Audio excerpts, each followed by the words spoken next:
Todos nosotros hemos crecido escuchando la historia del Arca de Noé.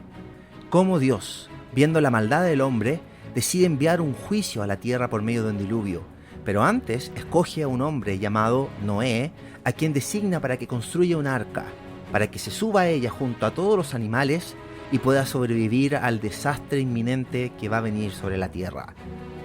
De una u otra forma tenemos esta imagen del agua cayendo e inundando la tierra. Pero la gran pregunta que surge es, ¿fue este diluvio universal? Es decir, ¿inundó ambos hemisferios del planeta o fue un diluvio local o regional?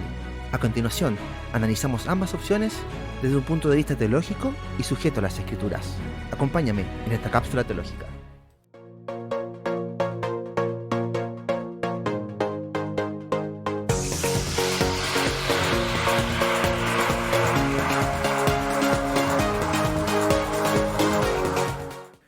Hola, mi nombre es Pablo Elgueta y te quiero dar la bienvenida a esta cápsula teológica, donde intentaremos responder la pregunta: ¿fue el diluvio un evento universal o un evento local? Lo primero que tengo que decir es que no estamos poniendo en duda la veracidad del relato bíblico. El diluvio sucedió, Jesús se refirió a él y también Pedro en una de sus epístolas lo menciona. Por lo tanto, lo que está en juego aquí no es la inerrancia ni la infalibilidad de la Biblia. ¿Cuál es la duda entonces?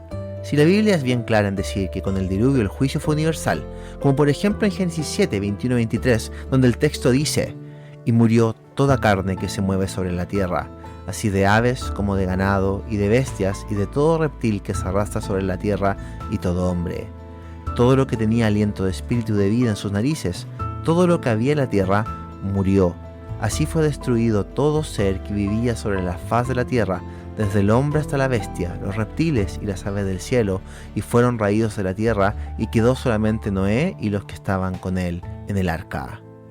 Entendemos que si interpretamos de forma literal el texto bíblico, deberíamos entender que dado que el juicio fue a todos los hombres, entonces el diluvio debió de haber acabado con toda la humanidad, con la excepción de Noé y su familia. Génesis capítulo 7, versículo 19, entrega también un antecedente adicional a favor del diluvio universal. El versículo 19 dice: «Y las aguas subieron mucho sobre la tierra, y todos los montes altos que había debajo de todos los cielos fueron cubiertos». Nuevamente la interpretación del texto no cabe duda si lo leemos de forma literal. Todos los montes altos. En cada uno de los pasajes que hemos leído se repite una y otra vez la palabra todos. Por lo tanto, no debiésemos dar lugar a la duda, ¿o no? Primeramente, la palabra todo no debiese interpretarse de forma literal siempre, puesto que podría no significar un sentido absoluto, sino que desde el punto de vista del autor. Por ejemplo, más adelante en Génesis capítulo 41, versículo 57, leemos de José, y dice: «Y de toda la tierra venían a Egipto para comprar a José, porque por toda la tierra había crecido el hambre». Entendemos que la hambruna no fue en China, sino que de los países cercanos a Egipto, y que no venían de todos los países o continentes a pedir comida a José. Lo que el autor hace aquí es describir el relato desde su punto de vista. Otro ejemplo de esto es Deuteronomio capítulo 2, versículo 25, que dice: «Hoy comenzaré a poner tu temor y tu espanto sobre los pueblos debajo de todo el cielo, los cuales oirán tu fama, y temblarán, y se angustiarán delante de ti». La expresión «los pueblos debajo de todo el cielo» ¿se refiere a todos los pueblos que existían en aquel entonces? ¿O es una expresión de las naciones de Canaán, que para el autor de Deuteronomio correspondía al mundo conocido? Es posible, por lo tanto, que la expresión todos, usados por el autor del Génesis, correspondía al todo, pero según su visión de la época. Pero, ¿qué hay del verso 19 cuando se nos dice que todos los montes altos que había debajo de todos los cielos fueron cubiertos? La palabra hebrea para cubrir es kash, y se usa en una amplia variedad de posibilidades, desde un pueblo que cubre la tierra, en Números 22.1, o una manta que cubre a alguien, como en Éxodo 28.42. En relación al agua, se usa en referencia al Mar Rojo, cubriendo el ejército de Faraón. Pero hay 3 pasajes, y aquí es lo interesante, en donde pareciera ser que se usa como referencia, no cubriendo, sino empapando. Job, capítulo 38, versículo 34, Jeremías, capítulo 46, versículo 8, y Malaquías, capítulo 2, versículo 13. ¿Podría ser esta la opción de Génesis capítulo 6? Algunos eruditos lo consideran así, argumentando que el texto bíblico no necesariamente nos pide que consideremos un diluvio universal. Sin embargo, es importante considerar que, si el diluvio no fue universal sino local, entonces, ¿por qué Dios se molestaría con pedirle a Noé que construyera un arca? ¿Por qué incluir todos los animales e incluso las aves?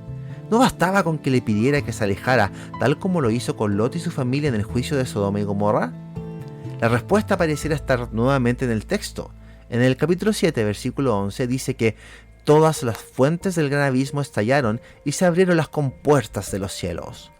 Nuevamente el texto mismo pareciera dejar en claro el asunto, pero nos falta considerar un último punto no menos importante. ¿Qué nos dice la ciencia al respecto? La verdad es que al investigar el asunto, pareciera que hay poca evidencia para un diluvio universal desde un punto de vista geológico al considerar la sedimentación de rocas y fósiles muertos. Por otro lado, una inundación mundial requeriría un evento difícil de imaginar desde un punto de vista logístico. Por ejemplo, el Génesis nos dice que el monte Ararat quedó cubierto, lo que equivale a aproximadamente 16.946 pies o unos 5.165 metros.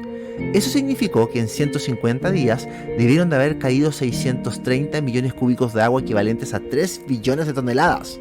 Pero si suponemos que cayó esa cantidad de agua, ¿a dónde se fue en los 150 días restantes? No existen ríos ni océanos que hubieran podido drenar esa cantidad de agua, ni tampoco podrían haberse ido a la atmósfera, pues esa cantidad de agua hubiera cambiado la presión atmosférica de tal forma que la vida en la Tierra sería imposible. ¿Qué sucedió entonces? ¿Un milagro? Nuevamente estamos frente a un problema que el texto bíblico no nos permite responder. ¿Cuál es la conclusión entonces de todo esto? Humildemente pienso que una opción intermedia pareciera ser bastante razonable. Es decir, por un lado, el diluvio sí tuvo que ser antropológicamente universal, es decir, todo ser vivo debió morir, puesto que el juicio fue por sobre toda la humanidad. Sin embargo, geográficamente es válido pensar que haya sido regional, dada la poca evidencia científica para un diluvio universal y puesto que no sabemos cuán extendida estaba la humanidad para ese entonces.